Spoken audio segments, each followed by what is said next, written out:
हे घटिका यंत्रदर्शी परिभ्रमिका या घटनेप्रमाणे सर्व आपल्या डोंजा गावाचे असणारे पाटील परिवारचं पितृछत्र, आपल्या डोंजा नगरीचं असणारं एक आदर्श व्यक्तित्व, राजकीय क्षेत्रातील सामाजिक क्षेत्रातील आपल्या धाराशिव जिल्ह्यातील एक आदर्श व्यक्तित्व ज्यांच्याकडे पाहिलं जायचं असे शहाजीआप्पा डोंजेकर त्यांना परवा दिवशी अचानक तीव्र अशा झटक्याच्या माध्यमातून त्यांना अखेरचा निरोप घ्यावा लागला.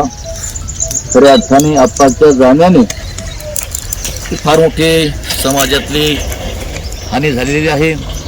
ही हानी कदापि भरून निघणं शक्य नाही, कारण आप्पांचं जीवन म्हणजे अगदी योग्य व्यक्तीला योग्य मार्गदर्शन करायचं काम कोणतंही क्षेत्र असो, सामाजिक क्षेत्र असो, राजकीय क्षेत्र असो, कृषी क्षेत्र असो, जो आपल्याला भेटेल आपण त्याला योग्य सल्ला देण्याचं काम करायचं.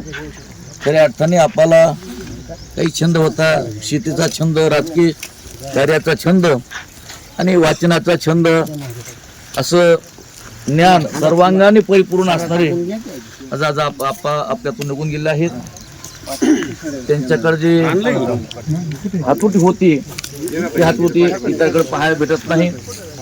आपण जो भेटेल किंवा माझाही त्यांचा अनेक वेळा संबंध आल्यानंतर मला सुद्धा परमार्थ करत असताना तुम्ही प्रबोधन करता, तुम्ही काय केलं पाहिजे, समाजाला काहीची गरज आहे, समाज कशाची अपेक्षा करतो आहे ते देण्याचं काम आपण करा, असा योग्य सल्ला देण्याचं काम या ठिकाणी आपण आपल्या जीवनामध्ये केलेलं आहे.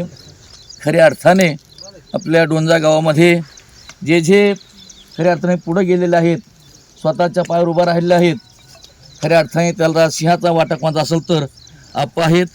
राजकीय क्षेत्रामध्ये खऱ्या अर्थाने आपल्या धाराशिव जिल्ह्यामध्ये दिग्गज असे शेकडो नेते आहेत, पण सर्वांचा उजवा हातमध्ये आप्पा या ठिकाणी होते, कारण आप्पाचा सल्ला घेतल्याशिवाय खऱ्या अर्थाने कोणतंही कार्य पुढं चलत नसायचं.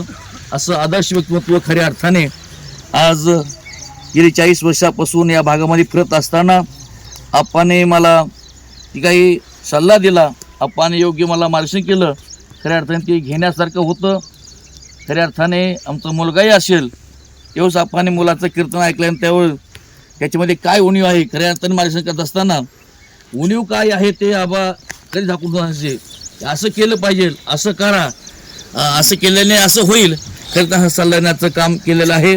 आणि खऱ्या अर्थाने आप्पाने जीवनामध्ये बरेच बोलणार आहेत. खऱ्या अर्थाने जीवनामध्ये एक आदर्श आप्पाचा घेण्यासारखा आहे. आप्पाने आपलं कुटुंब हे संस्था कधी फुटून दिली नाही. खऱ्या अर्थाने आज पहा नातू पंतू त्यांच्या घरामध्ये आहेत, परंतु आपल्या भावाचं कुटुंब, आपला धाकला भाऊ जरी गेला असला तरी आपलं कुटुंब त्यांनी फुटून दिलं नाही. कुटुंब संस्था कशी ठेवायची हे आप्पा कोण आदर्श आपण घेतला पाहिजे. आणि असे आदर्श व्यक्ती आपल्या जीवनाचा आरसा, आपल्या सर्वांचे मार्गदर्शक आज आपल्या गुरु आहेत. खऱ्या अर्थाने भविष्यामध्ये आप्पासारखा मार्गदर्शक आपला भेटणं शक्य नाही. खऱ्या अर्थाने त्यांच्या जाण्यातून जी भूक निर्माण झाली आहे, पाटील परिवारावर जो दुःखाचा सावट निर्माण झालेला आहे, तो कदापि भरून शक्य नाही. मी भगवंताच्या चरणी प्रार्थना करतो की त्यांच्या जाण्यातून जे भूक निर्माण झाली, ते दुःख झालेलं आहे, ते दुःख सावरण्याची शक्ती त्यांच्या मुलाला, त्यांच्या परिवारांना द्यावी. आणि खऱ्या अर्थाने माझ्या जीवनामध्ये जो सल्ला मला मिळाला तो घेण्यासारखा आहे, मी ती कधी विसरणार नाही अशी भावना व्यक्त करतो. या ठिकाणी थांबतो. आमच्या सीताराम गडातर्फे किंवा संस्थांतर्फे भावपूर्ण सर्व अर्पण करतो. त्यांचा जसं हे लोकातला प्रवास पूर्ण झाला, परलोकातला प्रवास पूर्ण व्हावा अशी भावना व्यक्त करतो. या ठिकाणी थांबतो. रामकृष्ण.